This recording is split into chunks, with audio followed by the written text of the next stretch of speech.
BC's child welfare system is complicated. Every family's journey through it could look different, but sometimes they end up in court. How did they get there and what can they expect? First, a report comes in. Someone concerned about a child's safety contacts the Ministry of Child and Family Development, a band office, or a delegated Aboriginal agency. A social worker will look into the situation and their goal is to keep the family together. Sometimes that's not possible and they remove the child. Once a child is removed, a parent should find a lawyer right away. The first step is to go to court for what's called the presentation hearing. By law, it has to start within 7 days of a child's removal.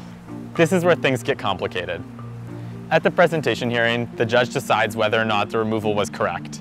The judge will also listen to any of the parents' concerns, but they almost always agree with the social worker's decision for the presentation stage.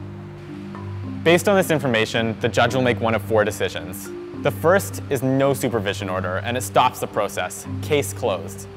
The second is an interim supervision order, where your child lives with you but under supervision. That might mean monitoring or prevention supports.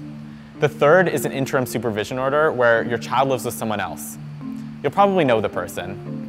And then the fourth is an interim custody order, and this one is really serious. Your child's guardianship is placed under the care of the director, and they'll place your kid in a group home, a foster home, or some other type of care. Interim orders are meant to be temporary. They're there to keep the child safe while the rest of the process plays out. And next is the protection stage. The first part of that process is the case conference. It's a courtroom mediation where a judge tries to get everyone to agree about what should happen to a child. If that doesn't work, then you move on to the full hearing. As you can see, there are a lot of steps, which means there's a lot of opportunity for delay. When we looked at the data, we saw that out of all the cases the BC court hears, child protection are the most delayed. Like an airline overbooks a flight, courts overbook child protection hearings months in advance. They schedule several hearings in a week and hope that most get resolved before the actual date. The whole time, parents might not see their children. Access is tough, and parents almost always have visiting restrictions.